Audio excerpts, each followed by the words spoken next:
ተስፋ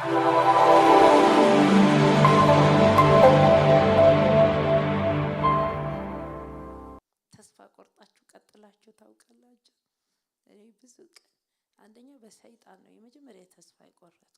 ምንም እሱ አያርፍም መቼም ብዬ አሰብኩ። ሁለተኛ በስጋዬ ላይ ነው ምንም መልካም ነገር አይገኝብህም ብዬ እዛ ግን መቀጠል ምንም በጣም ጥሩ ሰው በሆነ እንኳን ግን አንድ የተመረዘ ስጋ ይዤ እንደምዞር አወቅኩ። ኤደን ገነት ላይ የተመረዘ። ስለዚህ ሁሌ ለስህተት ስለሚጋለጥ ተሳስቼ ይሆን እንጂ ማለት እንዲበዛልኝ ያረገኝ በራሴ ላይ ተስፋ መቁረጥ። ከዛ ያገኘሁት መልስ ምንድነው? አዎ እኔም በስጋችሁ ላይ ተስፋ ቆርጬ ዘግቼዋለሁ። ሮሜ 2 እና 3 ብታነቡ በቃ እግዚአብሔር በሰው ተስፋ ቆርጦ ጨርሶ ሌላ ሰው አምጥቷል። እሱም ኢየሱስ ክርስቶስ ነው። ያንን ሰው ለመልበስ ነው ሁሌ የምንታገል። እርስ በርስ እስቲ መቼም ቢሆን በራስ ላይ ተስፋ ቁረጥ ተባባሉ። እኔ በደም ካልተባባላችሁ አልተዋችሁ።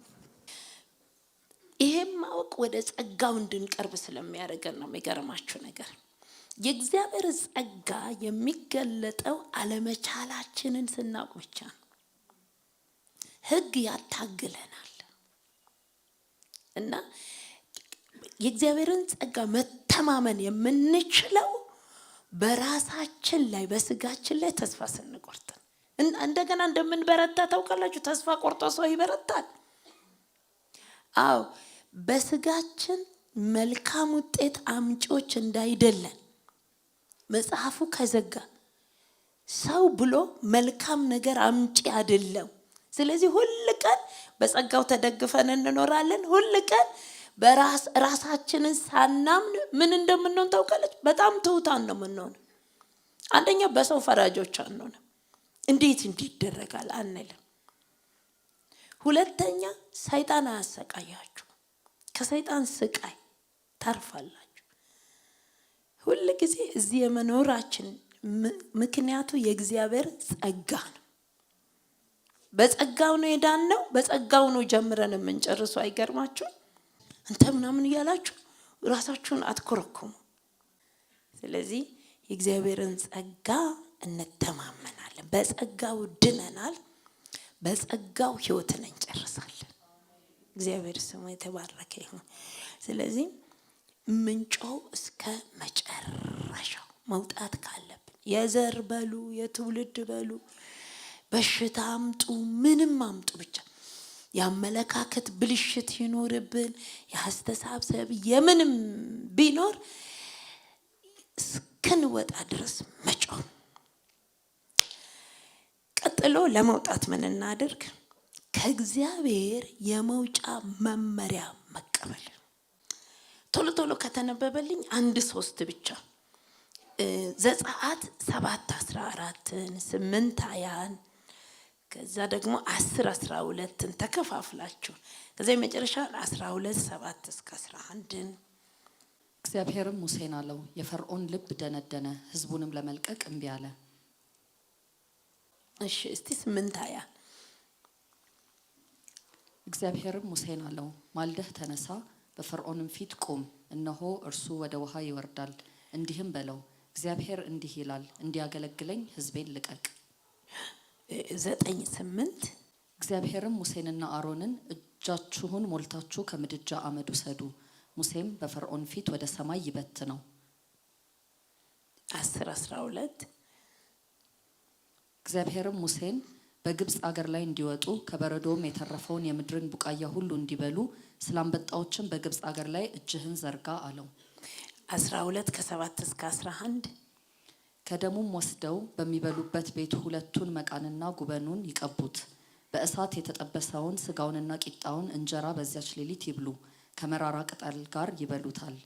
ጥሬውንም በውሃው የበሰለውንም አትብሉ፣ ነገር ግን ከራሱ ከጭኑ ከሆድ ዕቃው ጋር በእሳት የተጠበሰውን ብሉት።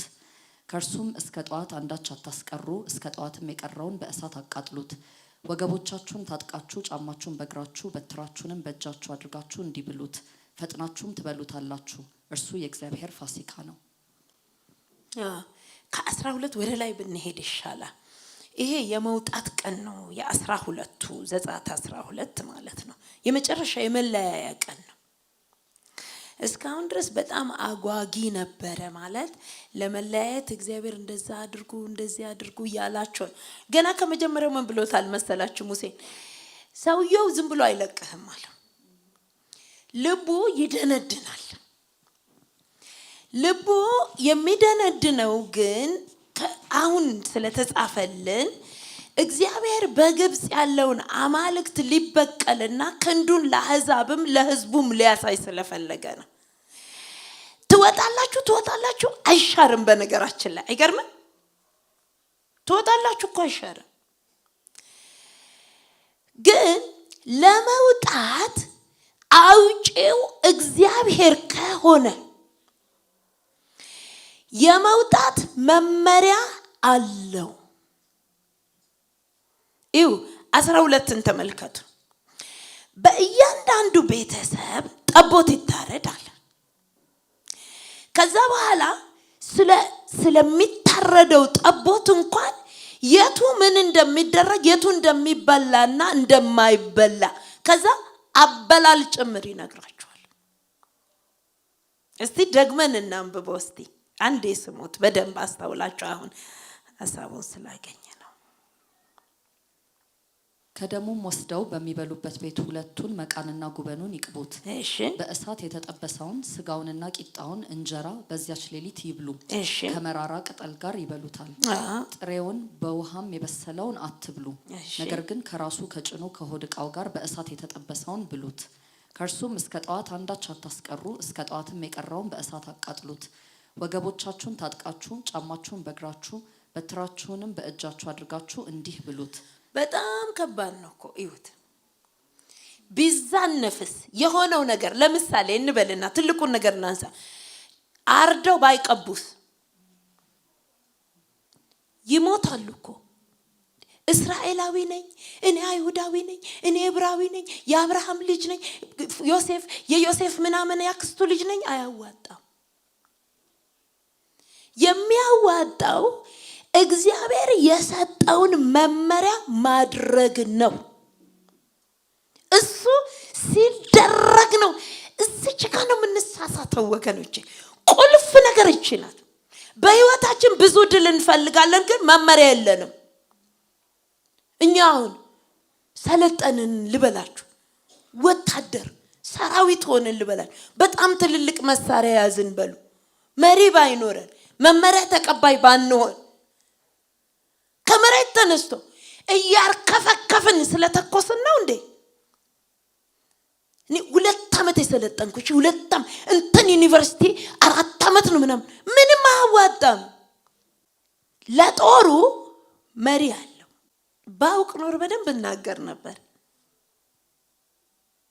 በመመሪያው መሰረት አንደኛ ታርዳላችሁ በጉበን መልአኩ አላቸው። እግዚአብሔር መጥቶ መልአኩ የምኑ መልአክ?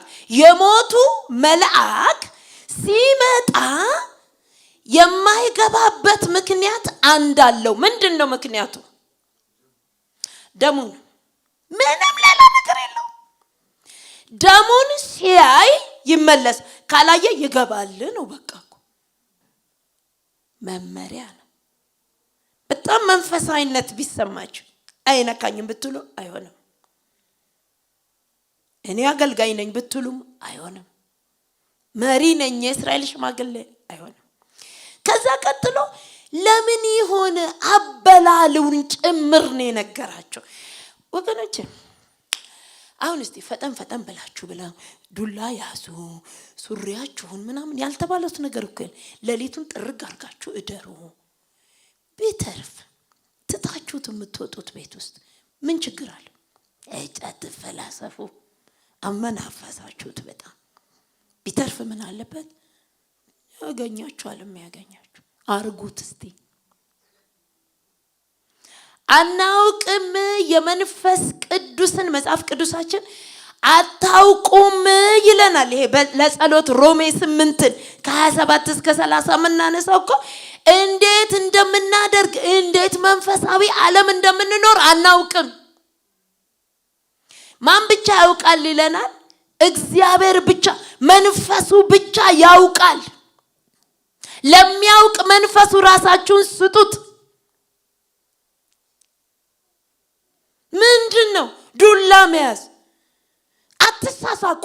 ቶሎ ቶሎ ቶሎ ምንድነው ሌሊቱ ቶሎ የሆነ ከሚያውቁት በላይ የሆነ መንፈሳዊ ርክክቦች ነበረ፣ መመሪያ ነበር። እስቲ ምዕራፍ 8 ቁጥር 20 እንየው። አሁንም እንስማ። መጽሐፍ ቅዱስ ግን የያዝን ራሳችንን እናንብበው። እግዚአብሔርም ሙሴን አለው፣ ማልደህ ተነሳ፣ በፈርዖንም ፊት ቁም። እነሆ እርሱ ወደ ውሃ ይወርዳል። እንዲህም በለው፣ እግዚአብሔር እንዲህ ይላል፣ እንዲያገለግለኝ ሕዝቤን ልቀቅ። በጠዋት ተነሳ፣ ምሳ ሰዓት ሂድ። መመሪያ እኮ ነው ወገኖች። እራት ላይ ሂድ። መንፈስ ቅዱስ የማይመራው ሰው በነገራችን ላይ ድል አያገኝም። ብታምኑም ባታምኑም በመንፈስ የሚመሩ እነዚህ የማን ልጆች ናቸው? የእግዚአብሔር ልጆች። እግዚአብሔራዊ መመሪያ ሳንቀበልና ሳናደርግ የእግዚአብሔርን ድል መቀበል አንችልም። የሰው ድል፣ የራሳችንን ድል መቀበል እንችላለን። በነገራችን ላይ ህይወታችን በሙሉ በመመሪያ የተሞላ ነው። እዩ፣ እግዚአብሔር አሰጥቷቸዋል። የገቡት በመመሪያ እንደሆነ ታውቃላችሁ። ደመናው ይመጣና ቁጭ እዚህ በረሃ ላይ ቀኑ አይረዝምም። በነገራችን ላይ ምንም አያመጡም ነበር። ቀኑን ያራዘመባቸው እሱ ነው አይደል? ቁጭ ደመናው መጥቶ ከተቀመጠ ቁጭ። ወገኖች ጸሎቶቻችን ራሱ ላይ እኮ ዝም ማለት ከተገባን እኮ ዝም ማለት እንዳለብን ታውቃላችሁ። የግድ መንጫጫት አለብን እንዴ? መንጫጫት ካለብን ደግሞ መንጫጫት። እባካችሁ ጸሎት ላይ በጣም ከባባድ ስህተቶችን ነው የምናደርገው። እኔ አሁን በአብዛኛው ጊዜ ስጸልይ በግሌ ወገኖች ጸጥታውን እወዳለሁ። ጸጥ ብዬ ካስጮኸኝ ደግሞ ጮኻለሁ። ትናንት ፕሮግራም ነበረን፣ በማይጮህበት ቦታ ላይ ጮኩኝ። መንፈስ ቅዱስ የመንፈስ ቅዱስ መመሪያ ምንም በነገራችን ላይ ያለ መመሪያ ድል በመንፈሳዊ ዓለም ላይ ሙሉ ለሙሉ ነው የሌለው። መመሪያ በትዳራችን፣ መመሪያ በትምህርት ቤት፣ መመሪያ ወገኖች። አንዳንዴ እኮ መንፈስ ቅዱስ ጸጥ እንድንል ይፈልጋል አይመስላችሁ? እኔ አንዳንዴ እየተመለከ የእናንተ ድምጽ ነው ባርኮኝ አጥንቴ ውስጥ የሚገባው። ይግድኔ ማለት የለብኝም። እልል ስል ደግሞ በደንብ ነው የምለው። ሊረብሻችሁ ይችላል፣ ግን እልል ማለት አለብኝ።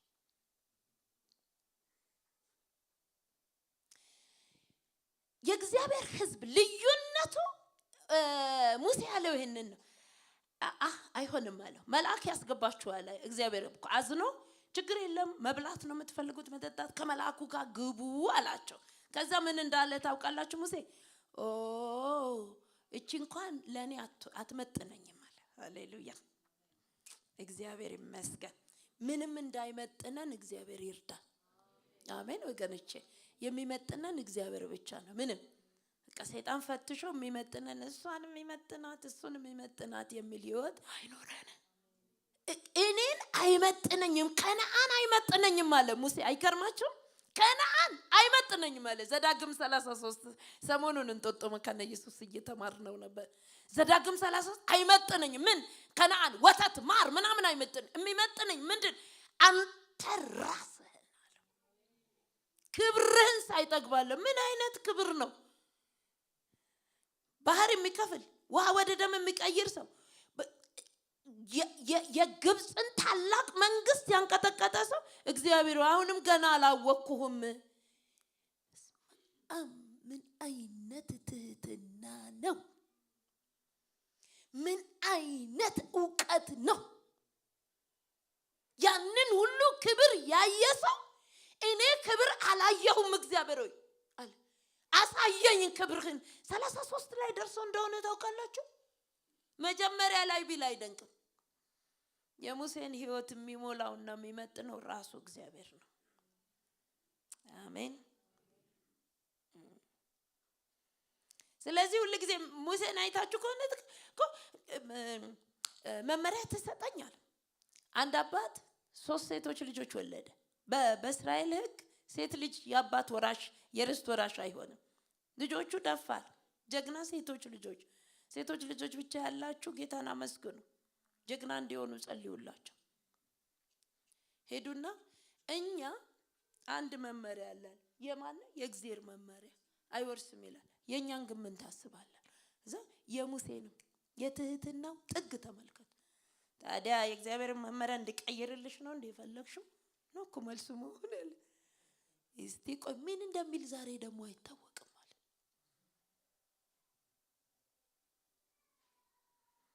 የእግዚአብሔርን ቤት ልዩ የሚያደርገው ይሄ ነው። ምን እንደሚል አናውቅ። መታበይ መኩራት ማንችለው በአገልግሎት ላይ ለዚህ ነው። ጌታ ሆይ አቤት 3 ሴቶች ልጆች እንዲህ አይነት ነገር አቅርበው ነበር። አዎ ቀይርላቸዋል። አንዳንዶቻችን ሁሉን እናውቃለን። ቸርች ከመጣን በኋላ ያለ መመሪያ መውጣት አንችልም። እጅግ ትህትና ይጠይቃል። ድል ከፈለጋችሁ በጣም ከእግዚአብሔር ጋር መኖርና እግዚአብሔርን መከታተል። ሆሴ ምን እንዳለ ታውቃላችሁ? እንወቅ አላቸው። እናውቀው ዘንድ ደግሞ እግዚአብሔርን እንከተለው። እስከ መቼ? እስከ ነፍስ እስክትሄድ ድረስ።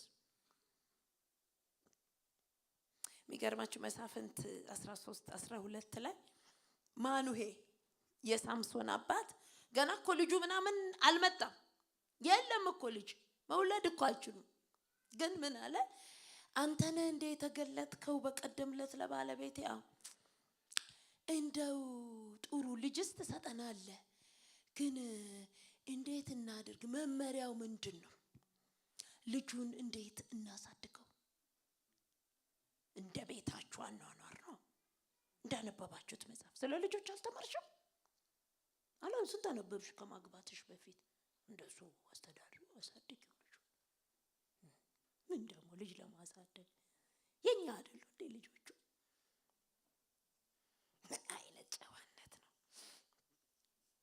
አንዳንዶቻችን ልጆቻችንን ራሳችንን ቁርጥ አድርገን በመቀስ እንከረከማቸዋል። አይደረግም። እሺ የኛው ደግሞ ይደረግ። ጎበዝ ያለ ጀግና ልጅ በል። ጎበዞች እንደከረከምናቸው ሆነው ያድጋሉ። እናንተ ስታኮርፉ የሚያኮርፉላችሁ፣ እናንተ እኛ ስንደባደብ የሚደባደቡልን፣ እኛ ምን ሆነው ነው የሚሆኑልን። ጀግና ልጆች ቤት እኛን ቁርጥ እግዚአብሔርን ቁርጥ ምን በወጣን እንደ እግዚአብሔርን ቁርጥ እንትን ይጠይቃል ወገኖች። መቀስ ይዞ እኔ የምወደው ሳይሆን እግዚአብሔር የሚወደው ነው የሚሆነው።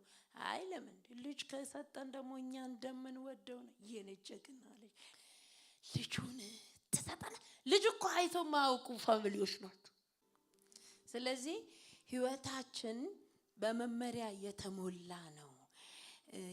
የሳምሶን አባት ማኑሄ የሚደንቅ አስተዋይ ሰው እንደሆነ እንመለከታለን በጣም። ምክንያቱም በደስታ ሰክሮ መመሪያ አልጣሰም።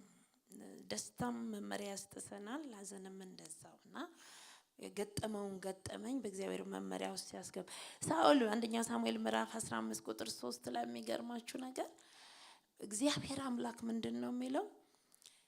ሳኦል እኔን ከመከተል ተመልሷል ሲለው መመሪያ ነው የጣሰው። 15:3 ላይ ምን እንደሚል ታውቃላችሁ? አሁንም ሄደህ አማሌቅን ምታ፣ ያላቸውንም ሁሉ ፈጽመህ አጥፋ፣ አትማራቸውም። ወንዱንና ሴቱን፣ ብላቴናውንና ሕፃኑን፣ በሬውንና በጉን፣ ግመሉንና አህያውን ግደል። በቃ የእግዚአብሔር መመሪያ ይሄ ነው ለሳኦል። ምንም ከብት ያላቸውን በሙሉ ወንዱንም ሴቱንም ሁሉንም አጥፋ የሚል ነው የተሰጠው ትእዛዙ። መመሪያው ይሄ ነው። ግን ሄደና አጥፍቷል እኮ የእግዚአብሔርን ጦርነት እኮ ተዋግቷል እኮ ግን እስከ መጨረሻው አልጨረሰም። አጠፋና አስቀረ። ላስቀረው ጉዳይ ምክንያት አለው። ይናገራል እኮ አንደኛ ህዝቡ ነው። ሌላው ለአንተ ጥቅም ብዬ ነው እንጂ መንግስቴን ለማዳበር ለማወፈር ብዬ አይደለም። እኔ መቼ አምጣልኝ አልኩ። ከመመሪያ ነው የወጣው ወገኖቼ። ከመመሪያ መውጣት ከእግዚአብሔር ፊት እንደሚያስንቀን ታውቃላችሁ። ተልኮ እንዳንጨርስ እንደሚያደርገን ታውቃላችሁ። ስለዚህ ለመውጣት የሚያወጣ እግዚአብሔር ነው የሚያወጣኝ ብለን ካመንን አውጪውን እንዴት እንደምንወጣ እንጠይቅ። ይመራናል አውጪው እግዚአብሔር። የራሳችን ነገር አያጥቃን። መንፈሳዊ ልምምዳችን አያጥቃን ወገኖቼ። ባነበብነው ብቻ አንያዝ፣ በተረዳነው ብቻ አንያዝ። እግዚአብሔር ከምናውቀው በላይ ነው። ከተለማመድነው መንፈሳዊ ልምምድ በላይ ነው። ብዙ ዓመት ከመቁጠራችን በላይ ነው። ብዙ ዘመን ከማገልገላችን በላይ ነው እግዚአብሔር። ወገኖቼ እግዚአብሔር በእኛ 70-80 ዓመት ዕውቀት የሚያዝ እና በዛ ነው። ስንት ዓመታትን አስቡ እስቲ። መጽሐፍ እንኳን የተጻፈበትን ዘመን አስቡ። አባቶች የምንላቸው የኖሩበትን ዘመን አስቡ። ዛሬም እግዚአብሔር አዲስ ነው። አሰራሩም አዲስ ነው። በኑሯችን፣ በህይወታችን፣ በእያንዳንዱ እንቅስቃሴያችን እባካችሁ መመሪያ እንጣስ። መመሪያን ስንከተል ከህይወታችን ውስጥ የሚነቀሉ ተነቅሎ በዘራችን ውስጥ ሆኖ ማያውቅ ነገር እንደሚሆን ታውቃላችሁ። በእድሜያችን ያላሰብነው ነገር እንደሚሆን ታውቃላችሁ። ይሆንልኛል ያላልናቸው ነገሮች እንደሚሆኑ ታውቃላችሁ። የመጨረሻው ለመውጣት እግዚአብሔርን ማመን። ዘኍልቍ 14:26 እስቲ ከ26 እስከ 30 ድረስ ያለውን ታነብልናለች። እግዚአብሔርም ሙሴንና አሮንን እንዲህ ብሎ ተናገራቸው። የሚያጉረመርምብኝን ይህን ክፉ ሕዝብ እስከ መቼ እታገሰዋለሁ? በእኔ ላይ የሚያጉረመርሙትን የእስራኤልን ልጆች ማጉረምረም ሰማው። እንዲህ በላቸው፣ እኔ ሕያው ነኝና በጆሮዬ እንደተናገራችሁት እንዲሁ በእውነት አደርግባችኋለሁ ይላል እግዚአብሔር። በድኖቻችሁ በዚህ ምድረ በዳ ይወድቃሉ። የተቆጠራችሁ ሁሉ እንደ ቁጥራችሁ ከ20 ዓመት ጀምሮ ከዚያም በላይ የሆነ ሁሉ እናንተ ያጉረመረማችሁብኝ ከዮፎኒ ልጅ ከካሌብና ከነዌ ልጅ ከኢያሱ አሁን ደግሞ 23ን እሷን ጨርሽልን በቀር በእርሱ አስቀምጣችሁ ዘንድ እጄን ዘርግቼ ወደ ማልኩላችሁ ምድር በእውነት እናንተ አትገቡም። ከ20 እስከ 23 ደግሞ እናነባለን። እግዚአብሔርም አለ፣ እንደ ቃልህ ይቅር አልኩ። ነገር ግን እኔ ሕያው ነኝ፣ በእውነት የእግዚአብሔር ክብር ምድርን ሁሉ ይሞላል። በግብጽ ምድርና በምድረ በዳ ያደረኩትን ተአምራቴንና ክብሬን ያዩ እነዚህ ሰዎች ሁሉ 10 ጊዜ ስለተፈታተኑኝ ነገሬንም ስላልሰሙ በእውነት ለአባቶቻቸው የማልኩላቸውን ምድር አያዩም። ከነርሱም የናቀኝ ሰው ሁሉ አያያትም። ባሪያዬ ካሌብ ግን ሌላ መንፈስ ከእርሱ ጋር ስለሆነ ፈጽሞም ስለተከተለኝ እርሱ ወደገባባት ምድር አገባዋለሁ። እንግዲህ ምዕራፍ 13 ጀምራችሁ ሰልሎ የመጡበትና ዜና ያቀረቡበት ጊዜ ነው። 10 ህዝብ የሚያስለቅስ ነገር አደረጉ። እነኚህ 2 ሰዎች ብቻ ናቸው ያመኑት። እግዚአብሔር ምን ይላል? ልክ እዚህ ላይ እንደተናገረው እኮ ነው የሆነው። የሚገርማችሁ ነገር ከነሱ በስተቀር ማንም አይገባም እንዳለ እግዚአብሔር እድል ደግሞ ሰጠ። ቀጥሎ እኮ እድል ሰጠ።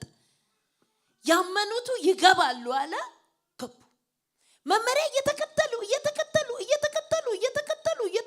መጥተው እዚህ ጋር ደርሶ መመሪያውን በትክክል እየተከተለ ያለው ሙሴ እዚህ ጋር ደርሶ እግዚአብሔርን በደሉት። በምን? ባለማመን በደሉት።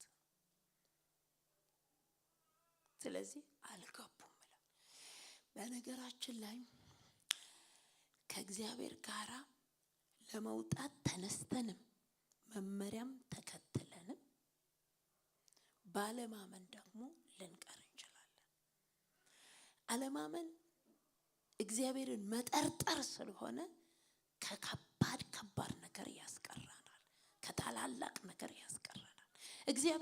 እግዚአብሔርን በየትኛውም ሁኔታ እውነት አላቸው። ሁኔታውን በዝርዝር አቅርበዋል። ኢናቃውያን ናቸው፣ የታወቁ ጦረኞች ናቸው። ቁመታቸው ሲታይ በራሱ ያስፈራል። ሁሉ ነገር እኮ እውነት እኮ ነው። እግዚአብሔር እኮ አልካደም። ያስ እውነት ቢሆን ከግብጽ እንዳወጣችሁ ዛሬ አላወጣችሁም ወይ? ትናንት ያዳንኳችሁ ዛሬ አላድናችሁም ወይ? ያድናል ብለው እኮ ነው ያመኑት ካሌብና ኢያሱ። እግዚአብሔር እንደ ትናንቱ ያድናል። ዛሬ ይሄንን አድርጓል፣ ነገም ያደርጋል ነው። እውነቱ እውነት ነው። ነገር ግን እግዚአብሔር ደግሞ ይችላል። እግዚአብሔር ይመስገን ወገኖች። ለመውጣት ይችላልን ካላመንን ከባድ ነው። እኔ በጣም ያመኝ የነበረውን ህመም ነግሬያቸዋለሁና አንድ ቀን ምን አልኩኝ? እግዚአብሔር ብዙ ነገር ይፈውሳል፣ ግን አስም የሚፈውስ አይመስለኝም አልኩኝ። ሰውም ሲድም ብዙም አይገጥመኝም ነበር፣ ግን ይፈውሳል። ማይፈወሱ ያሉ ነገሮች በቤታችሁ አሉ? ብዙ ትንታኔ የተቀበላችሁበት የማይሆን የሚመስል ነገር አላችሁ? ይሆናል።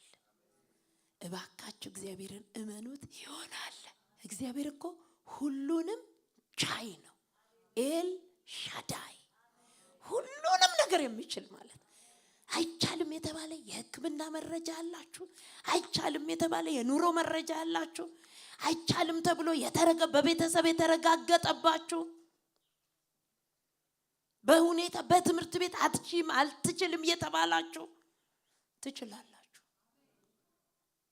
እኔ ይሄንን መሆን አልችልም የምትሉ ትችላለህ፣ ትችያለሽ። ለመውጣት የእግዚአብሔርን ችሎታ መተማመን ግዴታ ነው። አሜን። እግዚአብሔር ስሙ የተባረከ ይሁን። እንጸልያለን።